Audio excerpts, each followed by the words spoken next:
Good evening, ladies and gentlemen, and welcome to TV 36. I'm Gil Oren of the Summit Football Alumni Association, and in cooperation with TV 36, it's a pleasure to bring you the Summit Mendham State Championship football game, which was held at Tatlock Field on December 4, 1993. Many veteran observers of Summit football claim that that was the most exciting game that ever took place at Tatlock Field. And there are probably few people that can dispute that claim. The 1993 season for Summit was a great season. 11-0, which was the best record ever compiled by a Summit football team. And when you consider that the 1993 season was the 101st season, that's quite a feat. Also, Watchung Conference Championship, National Division, and of course a state championship, which resulted from the victory over Mendham. The 1993 season also had many record-setting events during the season. This 1993 team scored 433 points, which was also the most points ever scored by a Hilltopper team. The Westfield game presented Summit with its 500th victory over those 101 years. And of course, the state championship was enjoyed by everybody. The Star-Ledger ended up ranking Summit 10th in the state, so that was also a nice team recognition. And many of the players were awarded various recognitions from all state to all county and all area by the local Summit Independent newspaper. It's a privilege and pleasure tonight to have with us to comment on the game as it progresses the coach of the Hilltoppers, Jim Benedict. Coach Benedict was a star at Berkeley Heights as a football player and two other sports. Then went on to Rutgers to play football and set many receiving records at Rutgers. After that, he has coached at the college and high school level after his graduation from Rutgers. Then during the last 7 years, he's been at Summit, and it's been a great 7 years. 5 out of those 7 years, Summit has gone to the playoffs, and 2 of those years resulted in state championships. 1988 in the victory against Dover, overtime victory against Dover, and then 1993 with the victory against over Mendham.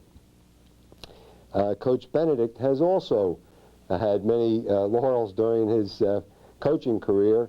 This past season, at the end of the season, the Star-Ledger recognized him as the Coach of the Year in Union County, and the Summit Independent Press recognized him as the Coach of the Year for the second consecutive year.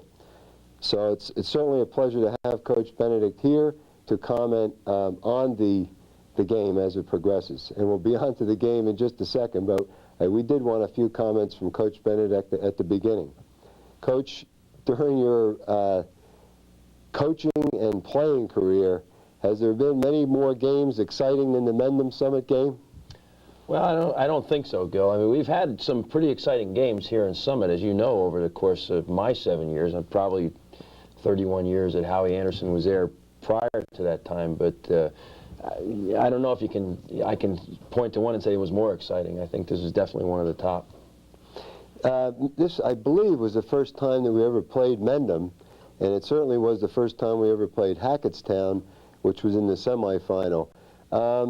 With what you were expecting from Mendham and what took place, was there did you feel that what you had expected occurred as far as Mendham? Well, we went into the game, as you know, we entered the game with some uncertainty.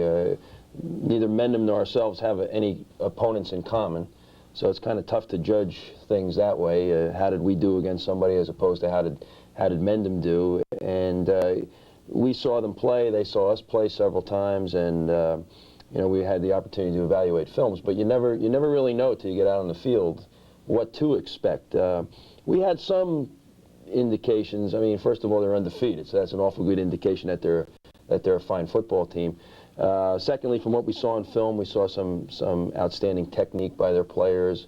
We knew that they had some big players, and we really had a feeling that they had a championship-type attitude. So, we expected a good game, and we got a little more than we expected, probably.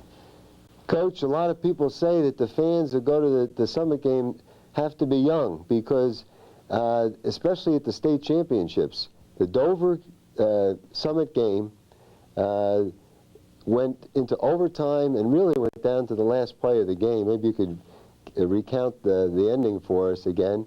And this game, of course, went right down to virtually the last play. Is that true? Do the Summit fans have to be young so they can withstand the excitement? I don't know if they have to be young or not. They have to have a strong heart.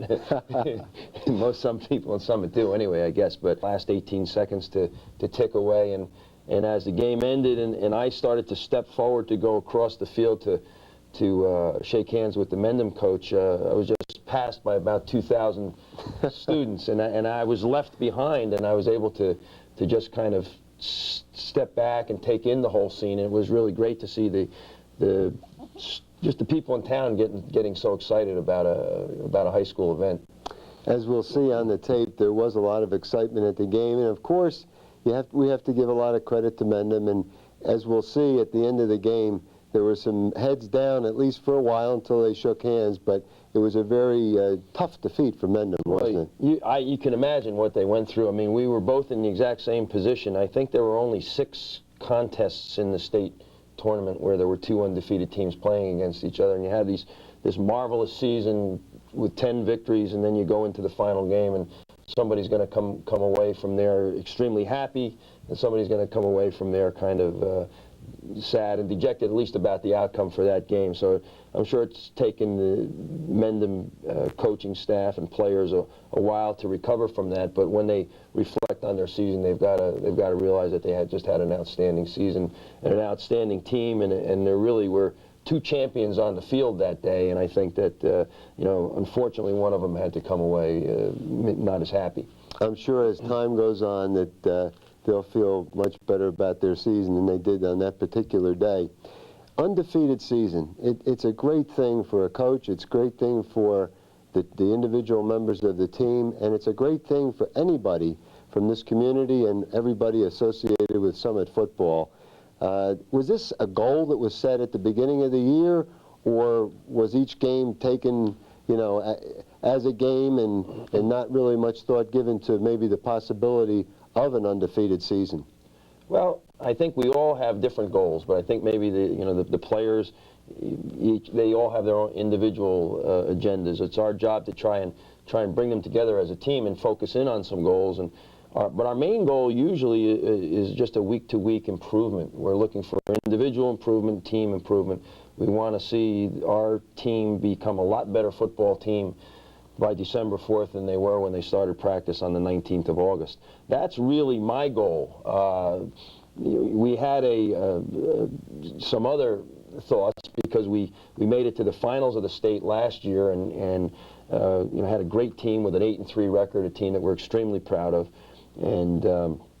but we came away on the short end in that championship. So I'm sure that a lot of our players had great determination, wanted to get back to the state finals and then win it this time. So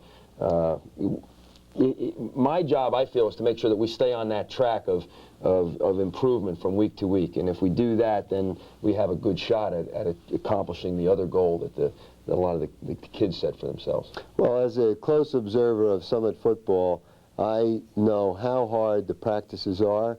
The coaches demand a lot, the players give a lot, and it certainly showed this season. People will also see, when they see the tape of this game, under the scoreboard, a saying, accomplish the mission. And we heard the people who attended the games during the season saw that sign at various locations, both at Tatlock Field and at the other places that we played. What did that mean, accomplish the mission? Well, again, it goes back to the year before when we played Dover and came away with a defeat in the state finals, and the year prior to that we made it into the state tournament and lost to Caldwell in the first round. So it's just kind of a 3-year progression. We lost in the first round, then we made it to the finals and lost. And the final year we were to get back to the finals and win. That was our mission. As a coach, my job was really to make sure that the players didn't feel that it was just going to be our birthright to get back to the finals, and that was going to be easy, and then we just had to win the finals. We had to do everything that was necessary to make it back to the finals, which is that week-to-week improvement that I spoke of. So my idea of the mission was a little bit different than some of the players' idea of the mission, and I was just trying to get that across to our guys. That the mission is to become the very best football player that you can become, and if we do that with the talent that we had, there's a very good chance that we could become state champions, and that's really what the mission was. Let's get on with the game. This is the introduction of the I believe, the defensive unit prior to the game. One thing I've noticed at most of the high school games, Coach, is that the team that wins the coin toss usually will defer. Why do they do that? Well, the statistics show that teams that receive the ball to open the game score a low percentage of the time. So most coaches are aware of that. So most people, if they win the toss, really feel that it's to their advantage to kick off, let the other team struggle, punt to you. You get a little better field position perhaps than you would if you're receiving the kickoff, and so that's to your advantage. And then you have the additional advantage of getting the ball to begin the half. So that's what happens. We didn't really follow that this year because we scored in 11 games. We scored on our first possession 10 out of the 11 games that we were in. So it's maybe we might have done things a little bit differently, but we stayed with the statistics on that this year. The team that wins the toss and defers, and the other team will have their choice of the ball. They usually take the ball. And what does the other team get? What choice do they get? You get a choice of the goal that you want to defend, and normally you want to take the win and get the best kickoff, pin your opponent as deep as possible. And that's what we did. Where sometimes with a state championship game like this, the kids get maybe too high. Did you feel that, or do you feel that this team was ready? I think that our approach to the games week in and week out are pretty much the same. I might have emphasized winning a little bit more at this final game, but generally our approach was the same. The kids did a great job of studying the Mendham tendencies and studying film at night. Brad Paxson had some of the fellows over his house at night to watch Mendham's offense, and they just did a great job of preparing themselves. So maybe that was a little bit different perhaps, but generally our approach is the same, and I think that's the best way to have it. We saw Bobby Bickle and Ian Paxson, the co-captains at the coin toss. Mendham did win the toss, deferred to us. We elected to receive, and Mendham is kicking off. Mendham is in white, Summit is in the dark jerseys.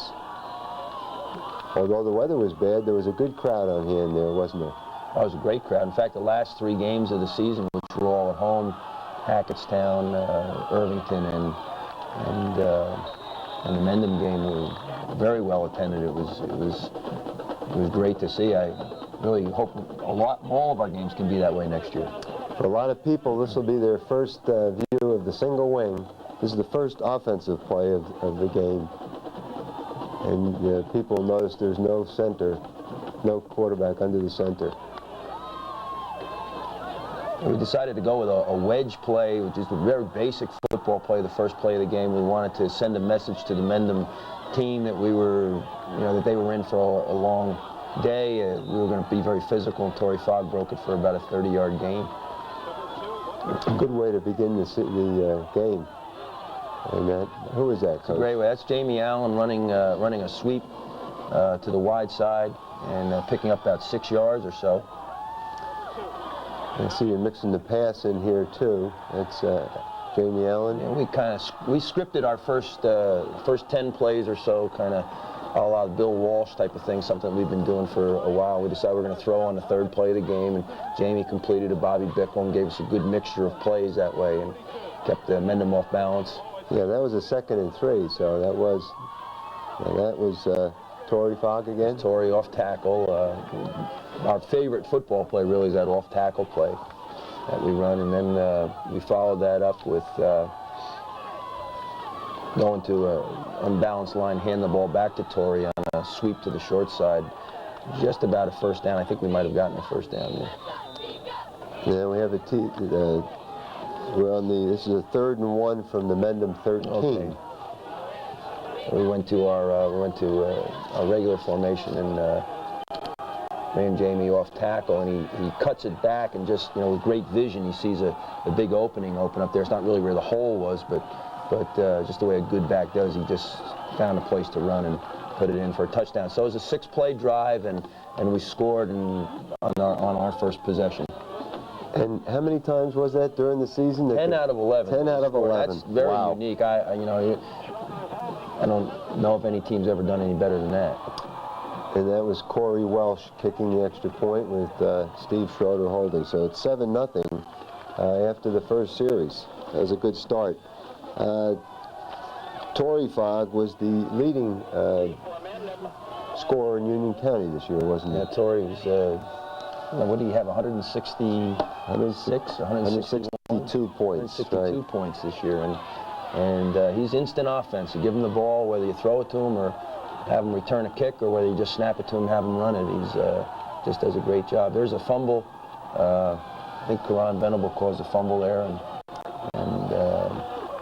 he recovered that one. Jose Valentine. Jose recovered the fumble. Yeah. Really put us off on just a great start here, because we got the ball back immediately. We got a great chance to put Mendham in a big hole here, put him down by 14.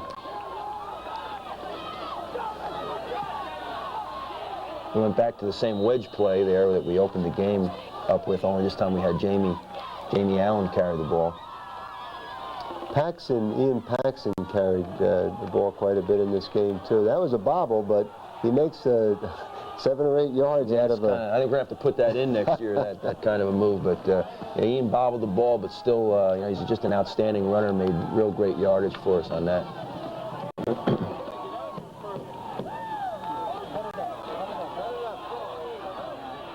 Mendham did a fine job there of defending us, and we ran off tackle again. Jamie took it to the outside a little bit, but Mendham's starting to get a little feel for what we're doing here and slow us down a little bit. And we give them the ball right back by fumbling there. So now that was rare. During the season, we really had a very large advantage in terms of turnovers, giveaway, takeaways, didn't we? We've had a great advantage. We've had that for the past 2 years. Our team has been very good as far as taking care of the football, not giving it up to the other team. But you get a high-pressure game like this, a state final, and a little added pressure, and you know, sometimes things go wrong for you. We're on defense now. Now, who calls the defensive signals for the Hilltoppers? Jimmy Dietz is our defensive coordinator. He's up in the booth upstairs, and it's a great vantage point to see the games from. And Jimmy calls those, relays them down to Phil Krug on the sideline, and Phil signals in the defenses to our signal callers. That's Sapaniak, their big fullback. Yeah, he turned out to be an outstanding football player. We knew he was going to be a very fine football player, but he turned in a great game, and just about carried the Mendham team offensively on his back by himself. I have great respect for Shep. That's Iorio, who's the other outstanding running back for Mendham. They had a great running back combination themselves. We felt we had 3 great running backs this year, and they certainly had 3 outstanding running backs also. Now there's the flag. This sets an offsides or procedure against Mendham. There weren't too many penalties in this game, were there, Coach? No, there weren't. And when you get to teams that are 10-0, then you should expect something like that. And the officials should expect that too, and keep the flag in their pocket, which basically they did. Didn't one of the officials contact you after the game to ask for a tape of the game? Yeah, one of their officials did, and he said that it was the best high school football game that he's ever seen, and he'd just like to have a copy of the tape so that he could enjoy watching it. So we got one out to him. We were flattered that he said that, and we gave him a copy. You seem to be putting the brakes on the Mendham push here a little, leading to a punt.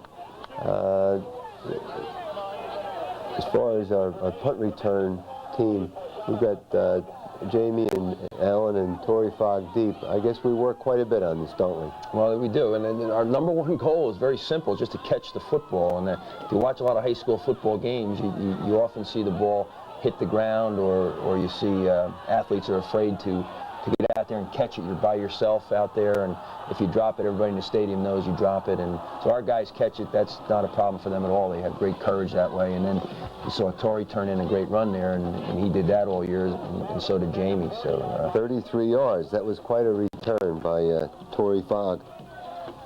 People don't always consider the great value of the kicking game, and that's something that we attend to quite a bit, the details of the kicking game. There's Ian Paxson going off tackle, which is a spot that we felt that particular side of the right side of the Mendham line might be someplace that we could exploit, and we did have success during the game with that.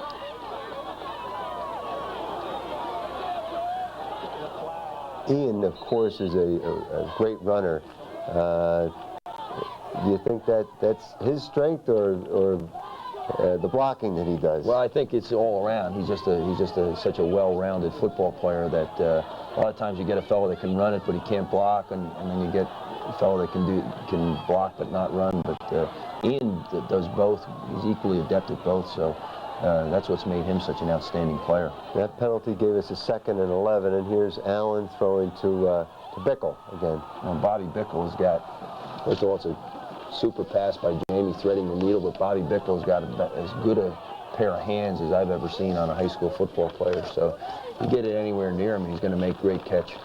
He had 29 this year.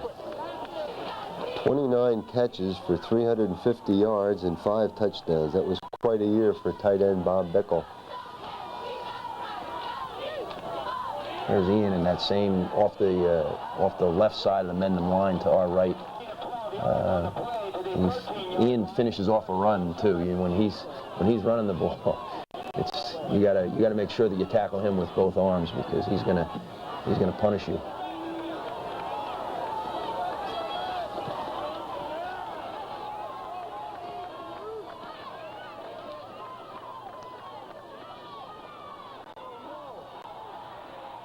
Back to that wedge again, with less success this time.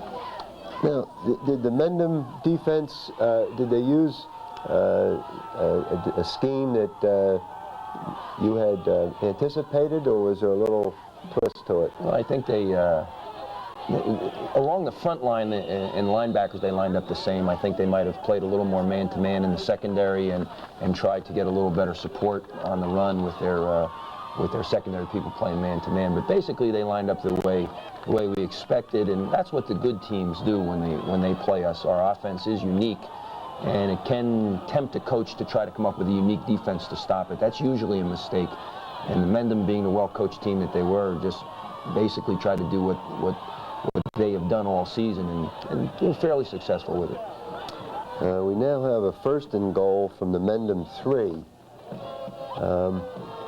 Do you change the formation or any plays when you get down in the red zone, so to speak, inside the 20? Or well, one of the things that we feel is great about our offense is that it's a great running offense, so that when we get down on the goal line, that the number one play that we run, which is our off-tackle play, is a great goal line play. So we don't think that we have to practice anything special on the goal line, the way maybe the Jets did this year, or the Giants, or any professional team.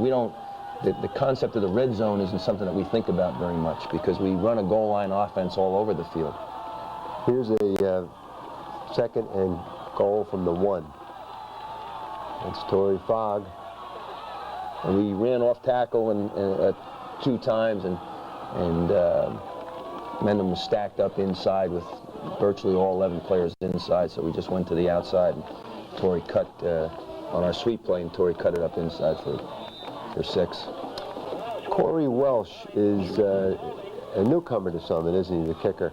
Yeah, Corey came on and transferred into our school in the middle of the season from Texas, and after sitting out the number of days it was necessary to be eligible, he was eligible to play. He's a receiver for us and a kicker, and he's very, very good at both positions, and he's a welcome addition. Who is now?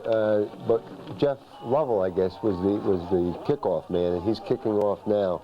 What kind of a job did he do? Well, Jeff is an outstanding kicker. He can kick extra points and field goals, and has a leg that's very similar to Corey's in strength and accuracy.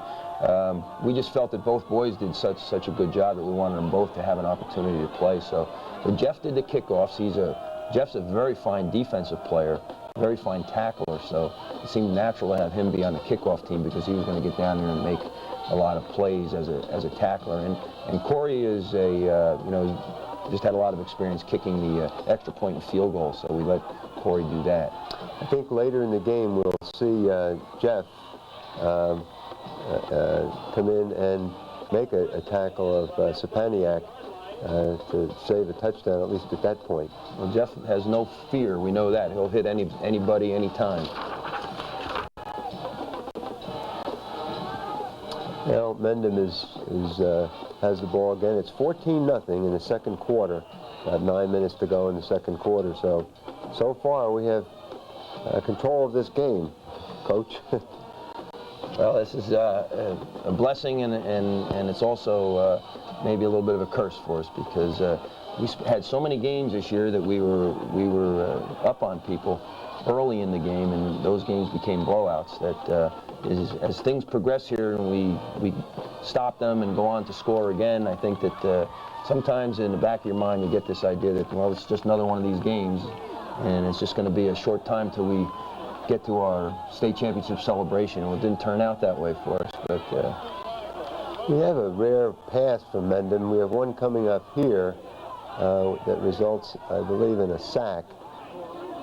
Yeah, he rolls to his right, and then Paul Wenslaw and Danny Nelson combined for the sack. And we had 22 of those quarterback sacks during the year in 11 games. That's a pretty good statistic, isn't it, Coach? Yeah, I'd say so, particularly in high school where people don't throw as much as, a lot of times people compare professional statistics to high school players, and the passing percentage of plays is so much higher in the pros that there are more opportunities for sacking. In high school, there aren't that many. On that play, Jimmy Dietz made sure that we brought our outside linebacker, Dan Nelson, which made it very difficult for them to throw the ball, and he pulled the quarterback up, and then we caught him from behind. Danny had a great year, and he's going to that football power, Middlebury College, next fall. That's where Gil went to school. Set the program back 10 years. Well, we had a decent run back there, but we got a penalty on, I think it was a clip. It's obvious that Mendham is down here. Is there some thought on your part here? I see sophomore Steve Schroeder is in the game. Why was he inserted at this point? And what did you have in mind here with Steve's got a great arm. We put him in early. We put him in for a play. I think that, scouting, you would know that Steve's going to throw the ball, so we put him in early and ran the ball with Ian, and then we put him in, and then we kept him in and threw the ball to Jamie Allen, who's just not only a great passer but a great receiver also. And you can see that Steve just did a great job of getting Jamie the ball right on his fingertips and allowing him to run down to the 1-yard line. So that was a 62-yard pass completion from Schroeder to Allen to the 1. Well, we're looking for variety to get Mendham totally disoriented. So we got the ball down to the 1, and probably contrary to what everybody else wanted to do in the upstairs in the booth, I felt that we could just throw the ball for a touchdown, and Bobby would be wide open. It would be something that went against our tendencies and get Mendham totally disoriented, which is I think where we have them right now. We get the extra point blocked, unfortunately, but We were ahead 20-0, and there's 7 minutes and 32 seconds to go in the second quarter, and it looks like we're well on our way to one of these 40-point victories that we became accustomed to this year. Well, that pass certainly was a surprise from Jamie Allen to Bobby Bickle, and that was on the year. Jamie Allen had just a tremendous statistical performance. I think, wasn't it over 1,000 yards? He threw 115 attempts and had 72 completions and threw for 1,005 yards, and it was a 62% completion or thereabouts completion percentage, which is those are statistics that are not common in high school. Something that we're very proud of. We're proud for Jamie, and he did a great job along with the receivers of compiling those statistics. And in those statistics were 17 touchdown passes as opposed to only 2 interceptions. So again, you go to the pros and they're excited if they throw a few more touchdowns than they do interceptions. We were way beyond that this year. There was quite a gang tackle, as they say. Summit does seem to have the upper hand right now in the game, but that will change, as we shall see. Jamie Allen's, that's Randall Welsh making a nice play. Randall had quite a year, didn't he? Well, Randall's an outstanding player, and he's got a feel for making big plays. He's always gonna come up with a quarterback sack or a fumble recovery or force a fumble, and he was probably our top player along the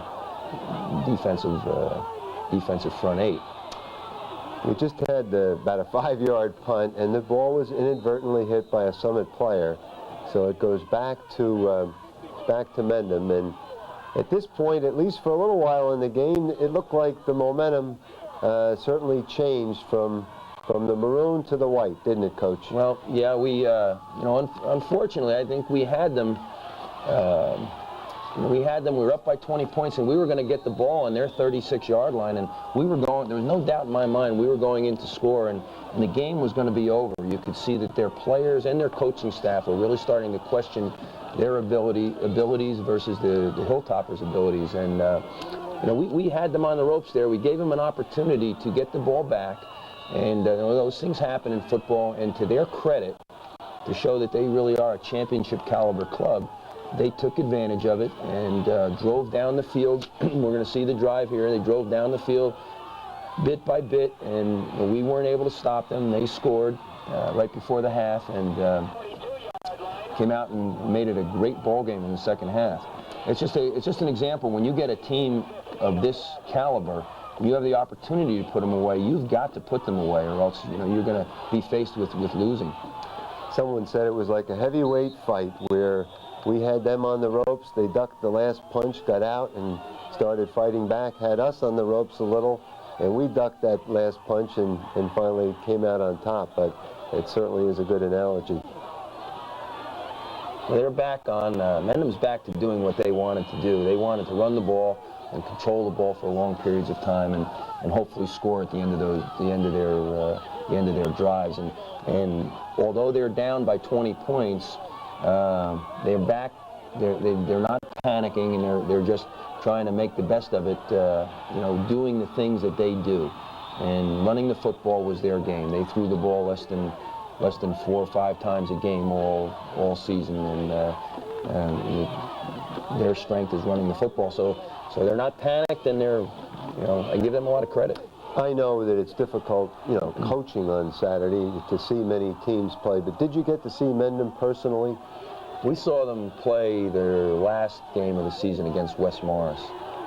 We played our game on Thanksgiving, and then they played the following Saturday, I think it was, and so we were able to see them play. That was a great game. It was a 3-0 victory. They had a great goal line stand to allow them to win the game. And so we did see them.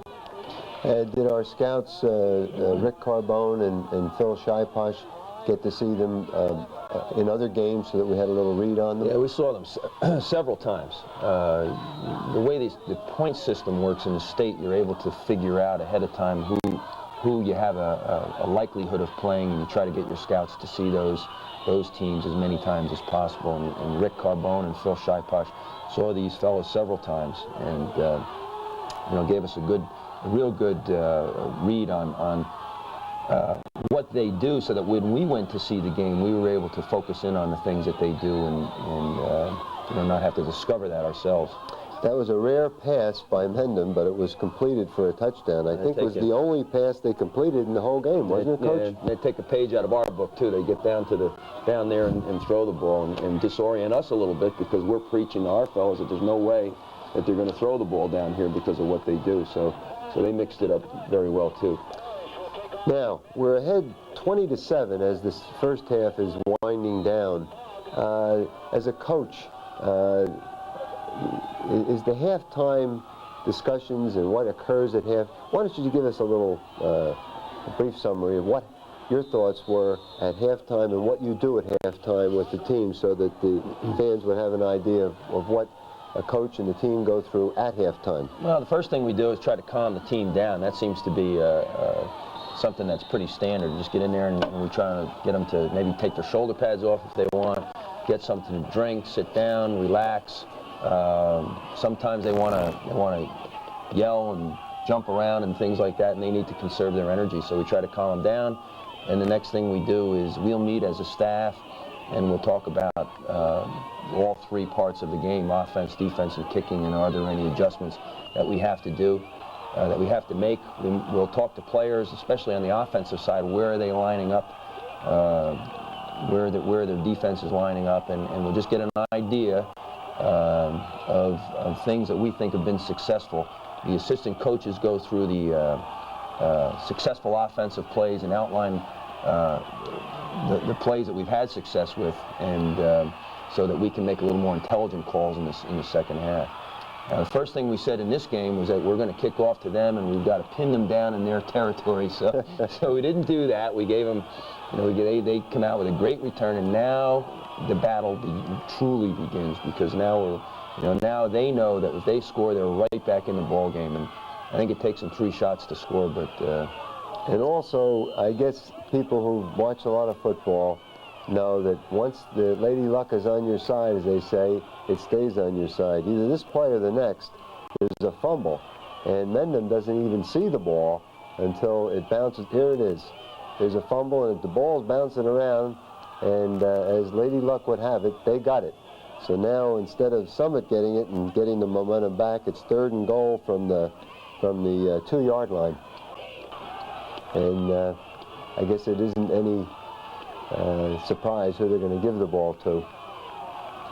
Sapaniak. He's a great player, especially with the football in his hands, and that's what he does the best, is running the football. And he's 6'2" and 225 pounds, and extremely well-developed, well-muscled young man. And we had our hands full with him all day. They missed the extra point, so it's 20-13, which with 9 minutes to go in the 3rd quarter. So now it's a 7-point game to add to the excitement. It's unusual for them to miss an extra point too, because they were very accurate all year. So and for an interesting situation later on in the game for them to go for 2 points. And we had missed an extra point earlier that was blocked, and again, that was very unusual, wasn't it, for Summit? Well, it was. So we're trying to regain control of the momentum in this game with the ball in Summit territory. We did a good job of moving the ball in the second half. I think that that might be lost on some people, because they did a better job of scoring. But we actually moved the ball and held the ball for fairly long periods of time. But what we did is made some mistakes and turned the ball over, and kept ourselves from scoring. Well, that was a 16-yard run by Fogg first, followed up by a 5-yard run by Ian Paxson. And then you come back with Fogg again. Is that some sort of counter play? Well, it's just what we call our 7-hole with Dan Nelson leading, and and kicking out right outside of a double team block, and Tommy Nowazik turning up through the hole. We hit that hole 3 different ways, one with Paxson carrying the ball, and 2 different ways with Torrey Fogg carrying the ball, or our wingback carrying the ball. We went to the screen pass there to Dan Nelson. The screens were great for us this year. We used them quite a bit, and it's I guess maybe the last 3 years, that's been something that we've done extremely well. Yeah, that didn't look like this single wing. Was that the shotgun that you? Well, yeah, it's part of our offense. You know, it's what we call a shotgun offense. We spread our receivers and have just a single back in the backfield, and it's a great passing formation, and we throw a touchdown pass to win the game out of that at the end of the game. But what we found is that we have to have a lot of screen passes there to slow down people's rushes, because they know that it is a pass formation. So when we get in that formation, you hear the other opposing coaches yell screen more than anything. We've got a great drive going here. Passing, running, and we should, by all rights, we should take it in and score. And if I was a little better at calling plays, we probably would. But I just went to the well once too often, throwing that particular pass to Bobby Bickle. Coach, it was covered. Don't be so hard on yourself. You made the game more exciting. Yeah. One thing now Mendham has the ball back, and we have a long gainer coming up here by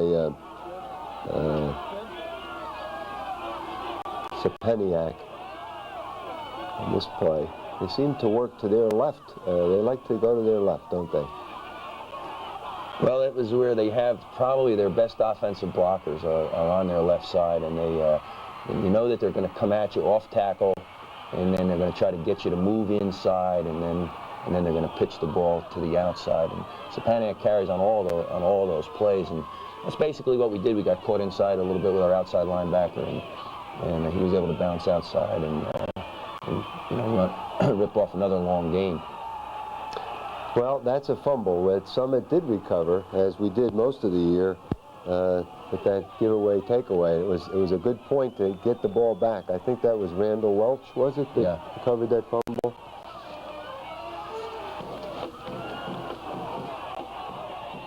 We come right back here with a fumble, I believe, that was due to the crowd noise. We want our crowd to yell and scream, but we just we couldn't hear the snap count on that one, and we snapped the ball too soon. One of the rare snaps that didn't find its mark from Reggie LaPierre. Reggie's been the center in this experiment in the single wing for the last 2 years, and it's such an important position.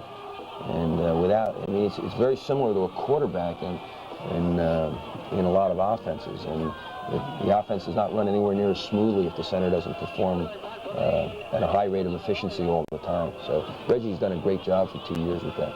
This is Steve Schroeder punting. He certainly, as a sophomore, has come on strong in the punting. Steve's an outstanding athlete. He's big and strong, and not only does he have a strong arm, but his leg is very similar.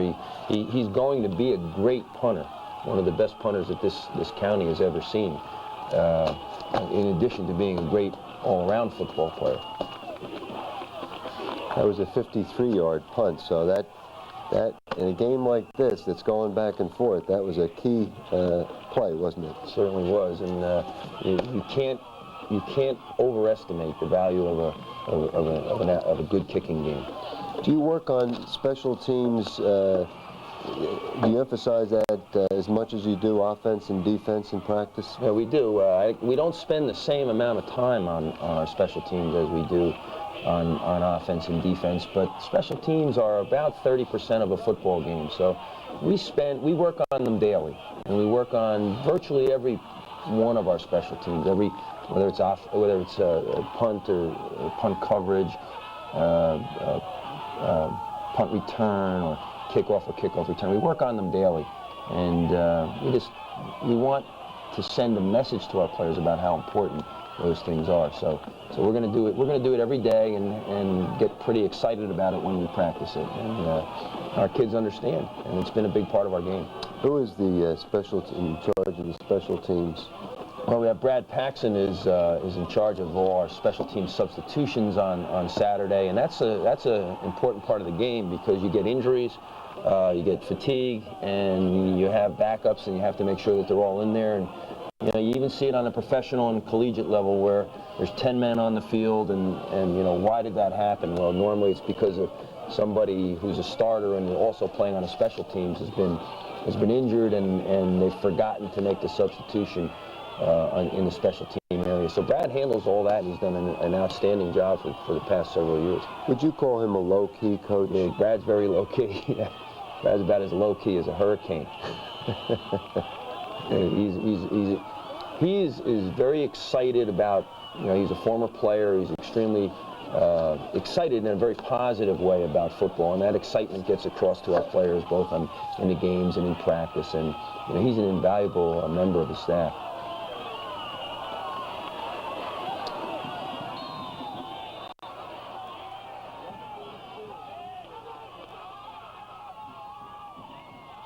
This is the fourth quarter now, isn't it, Coach?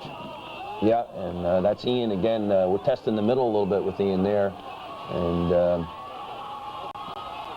again, he's such a strong runner that, he gives you that. The game it's a physical game, and it's meant to be played that way. And I often think that football is it's a total number of hits during the course of the game that determines it's kind of like a heavyweight fight, and a lot of times the heavyweight fight, the winner's determined in the 15th round, and in football it can be the same thing. That's who plays the game hardest for the longest amount of time is going to come out on top, especially when two good teams play each other. The line has got to get a lot of credit to it, the way our running game was this year. We know Bobby Bickle's the tight end. Can you just sort of run down the line from Bobby over? Tom Nowazik is a new student in Summit this year, and actually moved in the middle of last year from Pennsylvania, and he's an outstanding young man who gives you an outstanding effort all the time. He's a very fine football player, and he's going to be, I think, a tremendous football player next year. He plays one of our tackle positions, and then right next to him is Carl DeMuth, who's a two-way player for us, and he's our maybe our most skilled lineman in that he has to pull and lead a lot of the plays, and both pulling to the strong side and the weak side. He has to be the fastest of our linemen. And then Jared Parascan, he's our big guy. He plays right next to Reggie, and one of his jobs is to protect our center and help him in a lot of double team blocks, because our center doesn't need protection, but in a way he does, because he's got his head down between his legs, and he's got to snap the ball accurately, and it makes it more difficult for him to block. So Jared plays next to Reggie and performs that assignment very well. And then Reggie's a great center for us. And then next to him on the weak side or the short side of the formation is Robbie Carton, who's a big, tall fellow who does a great job of double teaming with Reggie and also with our split ends, and also does a lot of pulling for us. The split end, so to speak, that was shared this year. Well, we had a trio of players that played split end. More of the as the season went along, more of the playing time went to Kevin Simpson and Randall Welsh, and they did an outstanding job both in the blocking and in the receiving area. Both Kevin and Randall caught several touchdown passes this year that were big plays that helped us win several games. And Karan Venable, who concentrated more on defense but had a couple of big receptions during the course of the season. He was equally as adept at the split end position, but there's only so many guys that can play, so we opted to have Karan spend more time concentrating on defense, which he did a great job with, and have Kevin and Randall spend their time. Well, they did both, but they really manned the split end position a little bit more. While we've been talking, there's been two series, as the fans have seen, where Summit had the ball and punted, and then Mendham had the ball and punted. Now we have Summit with the ball, first and 10.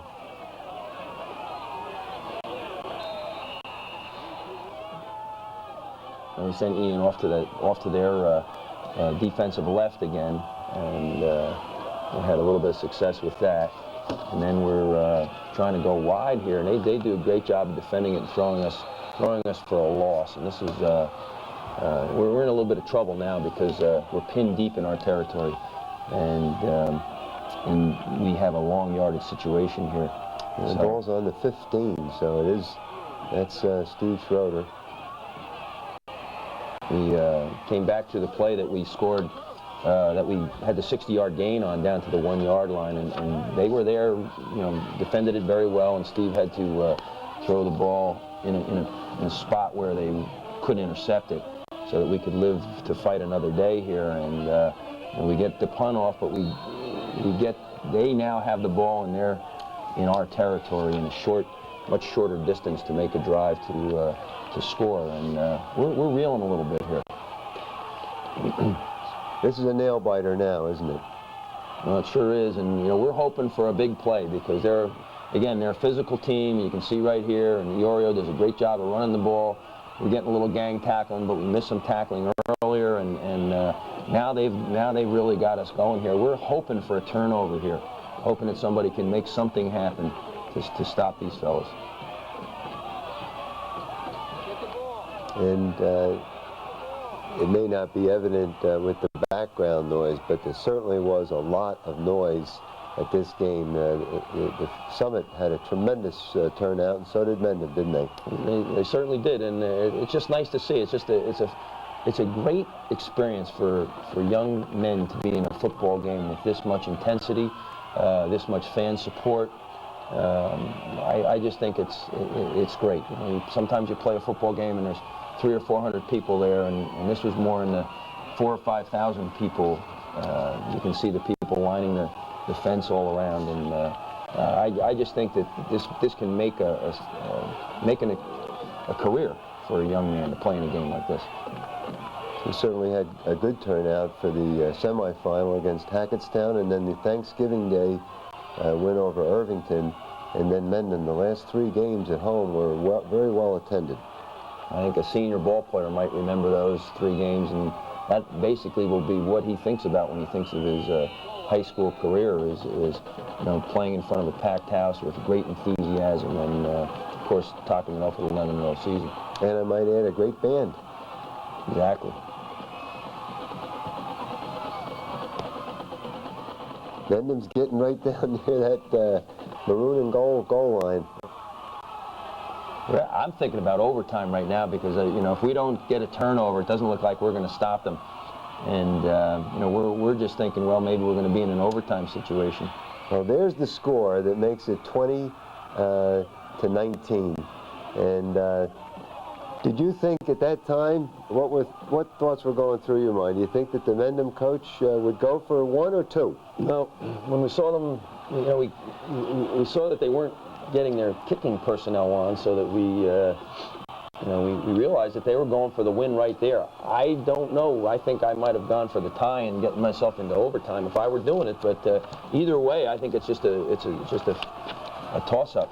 They came out and lined up and saw something and called a timeout, and they went to an unbalanced line with their back set to the same side of the unbalanced line, and came back and ran an option to the weak side. And it's a great call. It's a great offensive play. I'm still not sure how you stop that.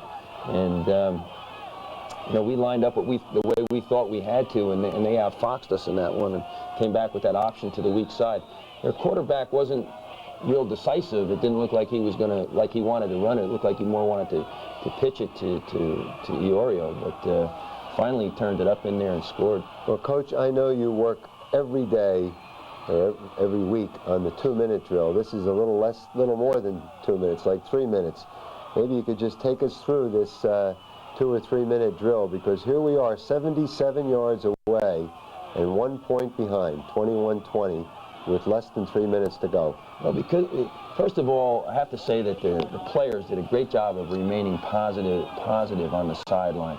The talk on the sideline was that, okay, we're going to do this. It's going to be difficult, but everybody think positively, and we're going to come back and we're going to score. Now that was not me saying that, although that's what I was thinking, but it was the players saying that. So that was great to see right there. And we came back, and again, as you say, we work on this all the time. Our kids know when to huddle up, when to call the play at the line of scrimmage, and we have the terminology and the ability to call the play at the line of scrimmage. And we threw 3 passes in a row there. We threw that, you just saw that screen pass that we completed to Bobby Bickle. That's what we call a jailbreak screen, and it's a big play for us. And then we went with another running pass, and Jamie Allen scrambled and got us a little bit of yardage there. Came back to an unbalanced line here and tried to run the ball to the outside, just thinking that maybe Torrey, who's a great runner, could just break one for us, and that didn't work. They were wise to that, which really surprised me. Now we're back to our shotgun trips formation, and Jamie does they're off in coverage, so Jamie sees something. The talented athlete that he is able to scramble for a first down.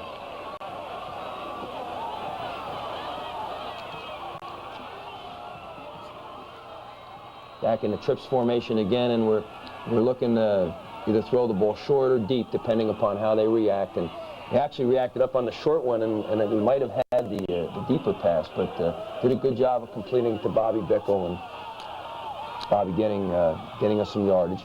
Now, Coach, you called timeout. 26 seconds to go.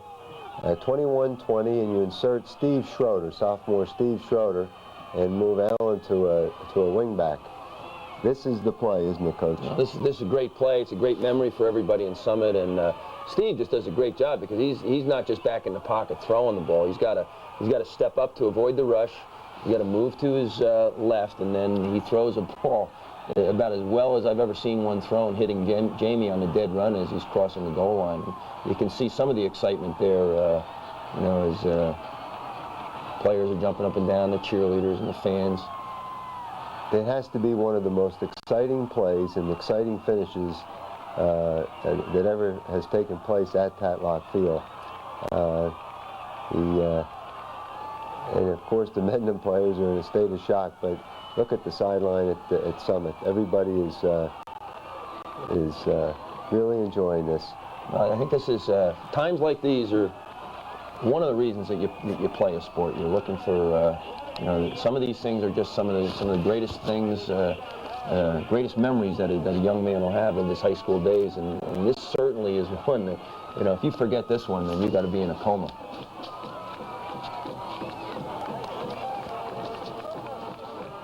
And the JV team, coached by Phil Krug, had quite an outstanding year this year too, didn't they? The JVs were undefeated. They played 7 games and they won them all. So we're happy to see those kids getting a chance to play, but also getting a chance to do so well. And Coach Krug is also the line coach, isn't he? Coach Krug is a line coach and does an outstanding job, and is really somebody he's a very colorful figure on our team. All the kids love him, and he gives every young guy a nickname, and he keeps us laughing, although we're working hard each day. I think Mendham may have 1 or 2 plays left here. I assume that we're now in a double prevent defense. Yeah, we're about as far off as you can be. We don't want to get too silly with it because we just don't practice that. But our linebackers will probably line up around 8 yards deep, and our people in the secondary are back there probably around. Our safeties back there probably around 25 yards deep. There's not much you can do with 18 seconds. They throw a halfback pass here. It's not going to fool anybody, but you just got to hope for something to happen. It almost does. You almost get a completion there. If they had gotten that one, they'd have a chance to throw the ball into the end zone and say a prayer and hope that something works. I noticed those cheerleaders running out when that pass went from Steve Schroeder to Jamie Allen. They certainly have done a good job this year too, haven't they? We have a very, very special feeling for the cheerleaders, the players and myself, because they're so supportive. They do such a great job as cheerleaders. They're outstanding. They're excellent performers. Here's the end of the game. There it is. Wow.